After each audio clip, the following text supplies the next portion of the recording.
This video is sponsored by Typhor's most powerful air fryer. Pork belly is very versatile. It can make the loudest crunch or the biggest jiggle. Chill. Today we're gonna try every country's method to make their favorite pork belly dish, and at the end I'll have all my subscribers to judge and pick a winner. Starting with a 15-pound belly, I'm reminded that pigs live in filthy environments when I open the vacuum seal because the smell is atrocious. This is taking me back to freshman year, and 15 pounds of stinky fat is actually a great representation of what I've obtained from a college education. By feeling the surface of the skin, they actually did a great job removing the hair. Usually pork skin is kind of scratchy, like my uncle's chin against my neck when I was little. The amount of fat really put things into perspective because a 15-pound dumbbell is really small, but I'm having trouble curling this because of the awkward shape. You are just weak. What I did not expect, however, is the slab of ribs attached to the bottom. Probably the first time I got annoyed at more meat, because now I have to cut it off by myself. I don't have a lot of experience removing ribs from pork bellies, so I'll probably butcher it. I'll cut along the bones like this. I feel like it makes the surface really messy, but I don't see any other way.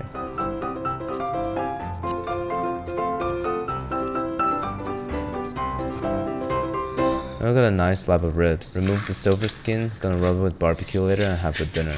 Now we're gonna cut it and portion it out to all the dishes we're gonna be making this week. The fat distribution of this slab is actually pretty good. After all that trimming and finding out that it's the girl, we finally have the pieces for most of the dishes today. I have another slab of porcetta belly, we'll deal with it later. Starting with the US category, what made American breakfast great, the bacon. I air dried this piece overnight on a wire rack. The curing mix is gonna be based on its weight. The breakdown is 2.5% of salt, 1.5 sugar, 0.25 pink curing salt, and a mixture of spices that you prefer. Since our pork belly is 684 grams, here are the following numbers. You know, after this video, I'm gonna stop eating pork belly for a while. Not for health or environmental concerns, I'm just annoyed that it made me do math. For the spices and flavors, we're using smoked paprika.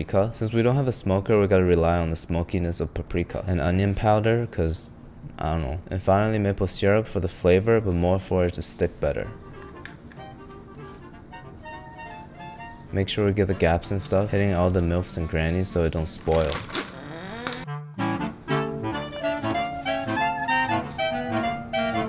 After curing it for 6 days, we're gonna put it in the fridge to air dry for 2 more days. When we can see the moisture loss, it's ready to go in a 250-degree oven for 2.5 hours. It looks delicious and my house smells incredible right now.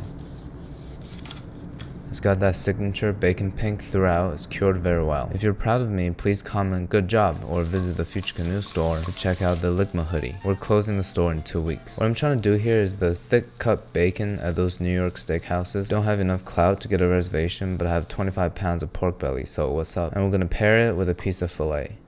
How is it raw and overcooked at the same time? We'll put a piece of bacon on top of the beef, give it a taste, and rate 1 through 10.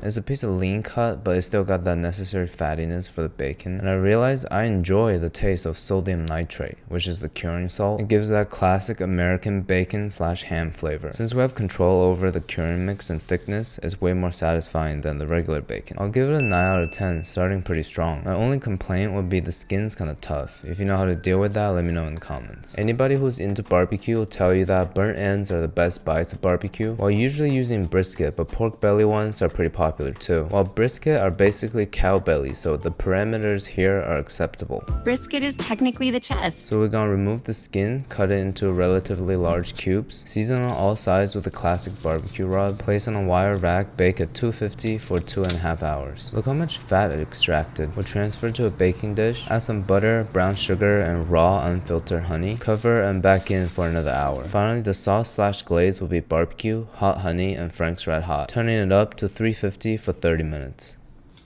It smells nice. It might look really black, but let me show you in this unfocused footage how juicy it is.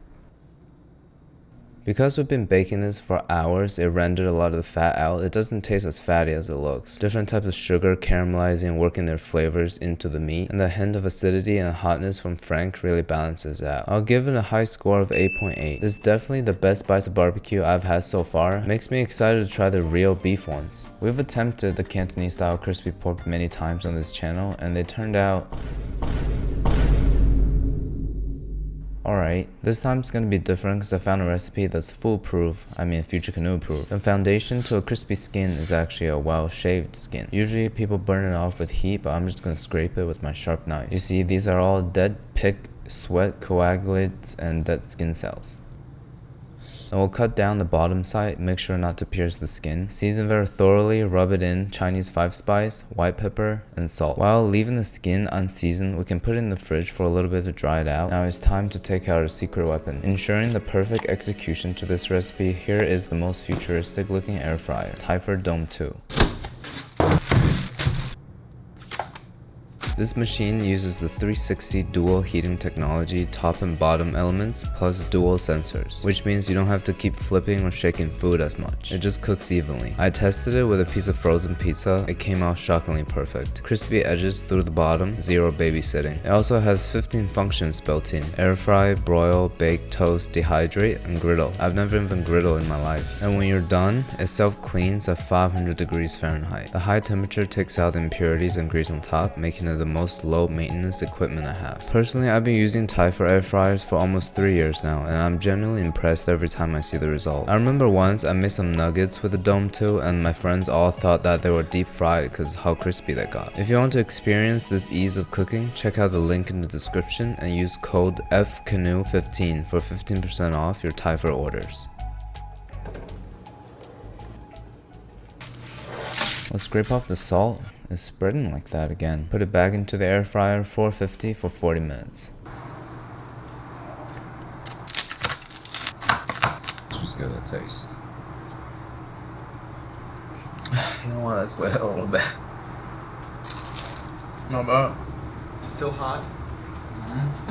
This one is the quickest and easiest recipe we've ever tried. There's no brushing vinegar, boiling before, or drying overnight. Just straight up low temperature air fry with salt, then a high temperature air fry. And frankly, they all taste the same, so I'll give it a 7 out of 10 for convenience. This next one is what Max the Meat Guy called a 1,000-year-old recipe. A technique in Chinese cooking called red braising, which always ends with this red, sweet, savory, delicious glaze. The goal of any red braised dish is to turn the skin into jello, kind of like this. And the secret to that is a clean, treated skin. The most effective and authentic way to treat it is to blowtorch and burn the surface of the skin. You can hear the hair popping.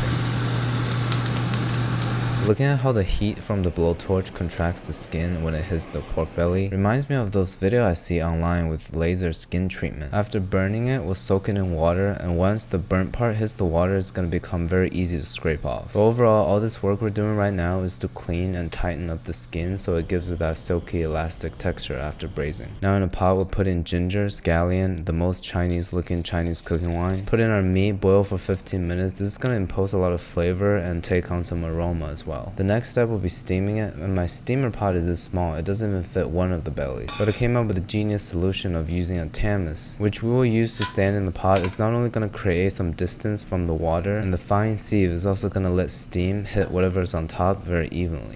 After 30 minutes, it's pretty much fully cooked. We'll trim it into semi-perfect squares, and I just realized how uneven this piece of pork belly is. Then in a wok, we'll lay down ginger scallion as a base, pork belly on top, and the braising liquid is going to consist of the Chinese lump sugar, jujube that I found in H Mart. I think these stuff are actually like dates, hawthorn berries that I found in my Indian spice shop, but I think they're referring to the dried Chinese hawthorn berries. I looked into them, they look like this, kind of like tomatoes, and when tanghulu was invented in China as a delicacy, they used hawthorn berries because it's very acidic to balance out the sugar. The fruit itself has no sugar in it at all, so it only makes sense when things come to America, we double down on the sugar. So to make up for that acidity, I'm gonna use my Japanese plums. So I have Korean jujubes, Indian hawthornberry corns, and Japanese plums to create that Chinese flavor profile.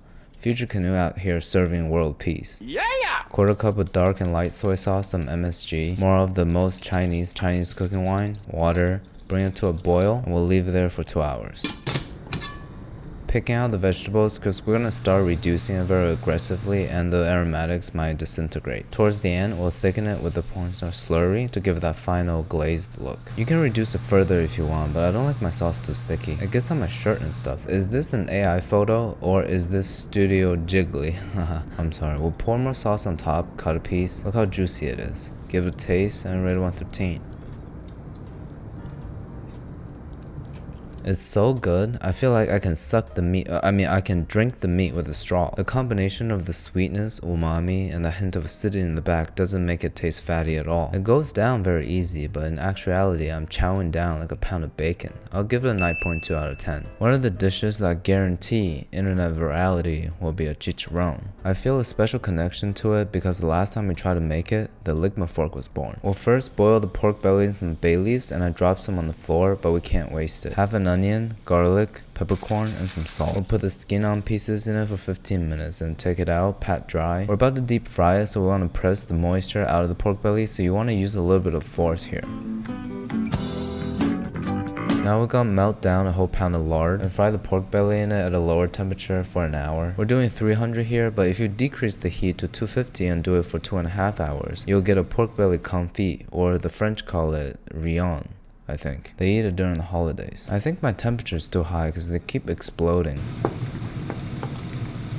So I pushed it to the back burner to stay away from it, and I really did. Didn't get to adjust the heat at all, but it surprisingly worked out. To go with the chicharron, I made like a guacamole that had way too much vegetables in it. It sort of looks like a moldy pico de gallo.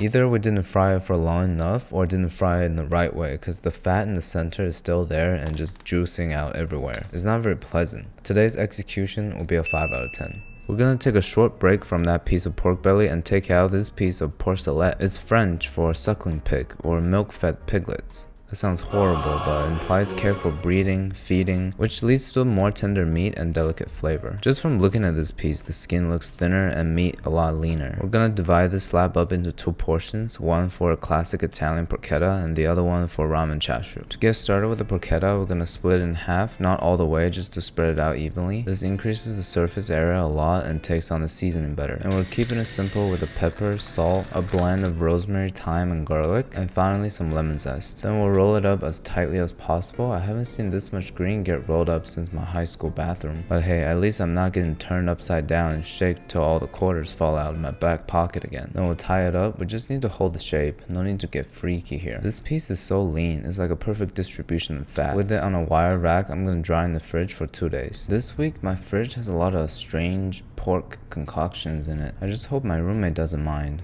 Actually, I don't really care. After 2 days, the skin dried and firmed up. The meat got penetrated by the seasonings. We'll drizzle with oil on top of salt to get that crackling. Then we'll roast it at 430 for 30 minutes. Hey, look at that. After 30, it's starting to bubble up and stuff. We'll decrease the temperature to 350 for 40 minutes. It took on a reddish color. It's perfect now. We'll decrease the temperature to 300, roast and render the fat for the final 45 minutes. This is my first time making this. I say we did a pretty good job. What a genius way to cook pork belly. This is definitely what impressed people at a party. I wish I had friends. And I'll be quiet for this next part. It's about to get really good.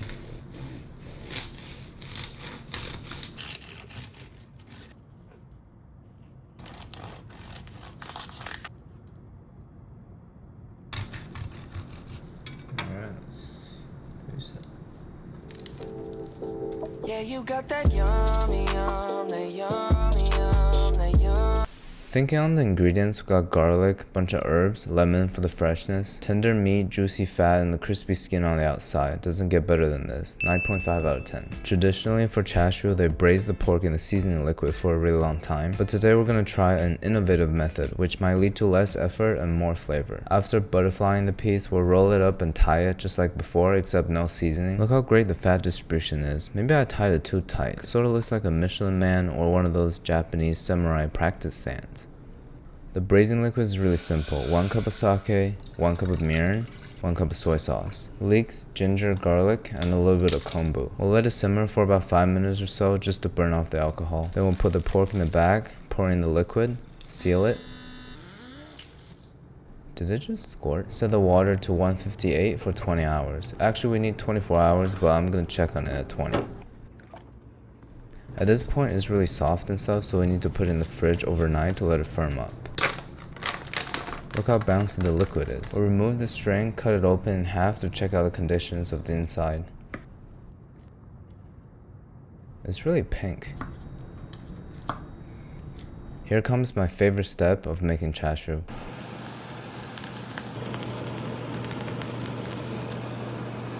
Here I have prepared a 3-day homemade bone broth along with noodles that I made from the flour I ordered from Japan. We'll organize the chashu pieces garnished with scallion. I would put eggs on it, but it's so much effort. I already put all my energy into the broth and the noodles. Are you guys impressed at how good this looks? So we'll grab a piece of the chashu along with some noodles, give it a taste, and rate it 1 through 10.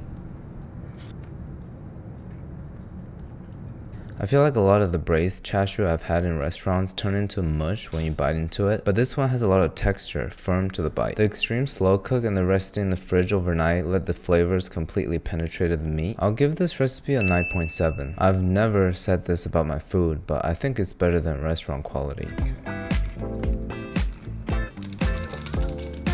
I saw this short the other day where they turned pork skin into popcorn.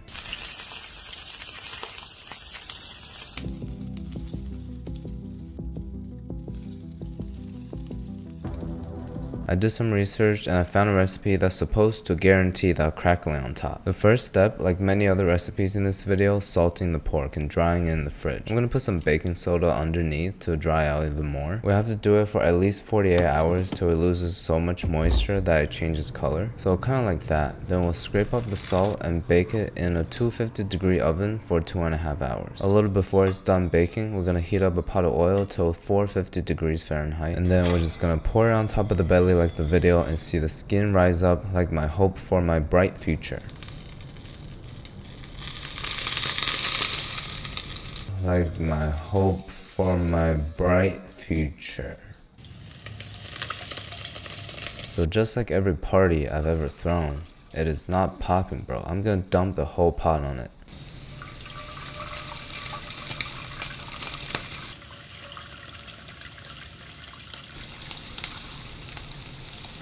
You can tell by my tone I'm very experienced in saying this sentence.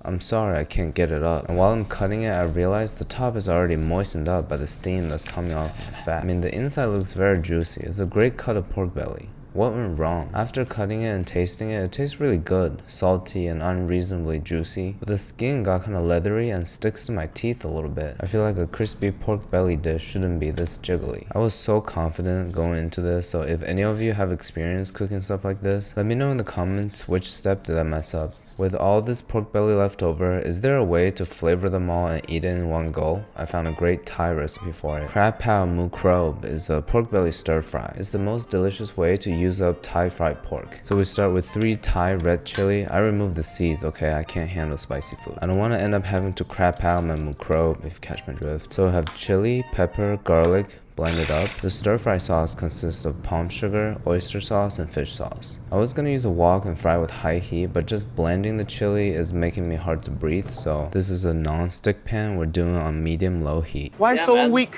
So weak. After it's aromatic, we'll toss in the pork, coat it with the vegetables, and then add in the sauce. We'll reduce it a little bit, not too much, we're not stewing anything here, and finish with a handful of holy basil. I don't know what holy basil is, I don't have Thai basil, but I did pray to it a little earlier, so hallelujah.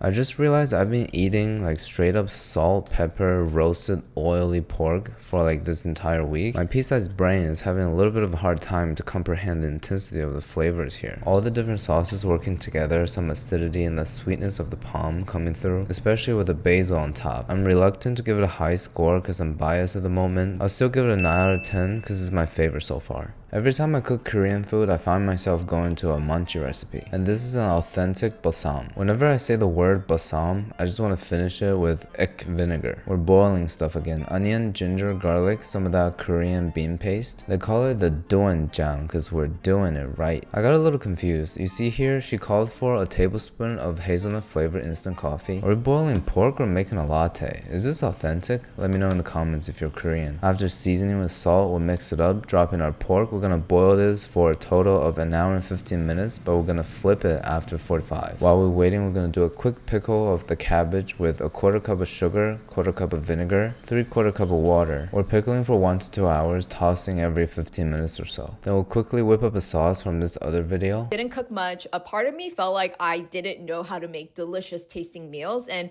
I was definitely intimidated by it. but I started to cook and bake more to release stress from watching too many FutureCanoe fails. She didn't give any measurements, but I guesstimated to be some doenjang, 1 jalapeno, and scallion chopped, some maple syrup, always some type of sugar in Korean sauces, some soy sauce, rice wine vinegar, and sesame oil. After mixing that up, at this point our pork belly should be ready. We'll take it out, slice it into semi-thick pieces. I wonder if it's gonna be fatty since we didn't render any out. We'll pair that with garlic, spicy radish salad, kimchi, and the pickled cabbage from earlier. I think we're about to put pickled cabbage on top of pickled cabbage. Pick up a little bit of everything, top it off with sauce, give it a taste, and rate 1 through 10. I expected it to be overwhelmingly fatty, but it's actually really pleasant. The softness of the boiled pork is necessary to balance out all the side dishes, and the earthy flavors that's imposed from the broth complements really well the spicy, acidic flavors from the vegetables. And if I try hard enough, I do taste the coffee, and it's actually quite nice. This is my first time having this dish. I'm sure the real one is much better, but I'll still give it an 8.8. Do you know some Korean? I know. Now don't say that, it means I have to take a shit right now. It's gonna be the fennel braised pork from Gordon Ramsay. A nice fatty cut. We're gonna make sure we burn off all the hair first. And then we'll score these little diamonds on top to prevent curling and help it to crisp up in the oven later. Ideally, we want to start with a cold pan and sear the skin for 2 to 3 minutes. With the oil rendered out in the pan, we're going to start sauteing some fennels, garlic, cardamom pods, star anise, and bay leaves. This is a British dish, so you already know we're going to start using Indian ingredients. After it gets some color, we'll deglaze it with white wine. And I realized our pan is too small to braise this huge piece of pork, so I'm going to transfer all the ingredients to another pan. It loses the flavor, decreases the temperature massively. We really should never be doing this during cooking, and I'll never do it again. Then we'll pour a lot of fennel seeds all over the place in the stock and on top of the skin. Top off with chicken stock, only leaving the first layer of fat in the skin. With the oven on 350, we'll bring it to a simmer and braise for 2.5 hours. The combination cooking dry cook the top while leaving the bottom slow cooked. We're gonna turn the liquid left over into a sauce, drop in some white truffle paste and some mustard. Then we'll put the pork in the center, layer the sauce in. This Sunday roast is looking not bad.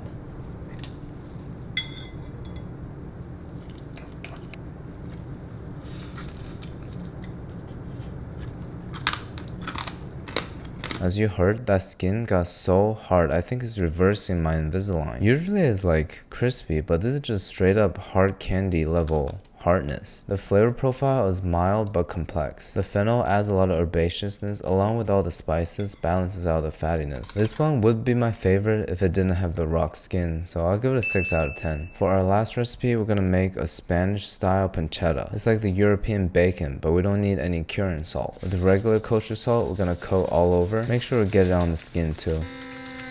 Letting that draw out moisture overnight. The next day we'll prepare the actual curing mix, which is thyme, rosemary, lemon zest. I don't have lemon, so orange zest. Whenever we're curing something, whether that being salmon or meat, I always prefer a little bit of citrus flavor in it. But we all know acidity kills the curing process because it's inherently alkaline. But nature took care of that for us because the flesh and juice of a citrus fruit is acidic, but the zest and the peel are alkaline. This way we know we can put in a curing mix and it won't spoil. We'll take it out of the bag, soak in ice water for 5 minutes to firm it up, pat it very dry, and we'll do the final round of seasoning, which is salt, pepper, chili powder, and the herbs and zest. And here's my problem, guys. We're supposed to let this hang in room temperature or outside for like a month. I don't plan videos that far in advance. Usually I just stare at a wall and pick the dumbest idea that comes to me. So I'm gonna start drying this and I'll update you guys next month in a random video. You can probably tell how much effort I put into this video, and I'm really proud of myself. Now it's time for my Instagram followers to destroy my confidence.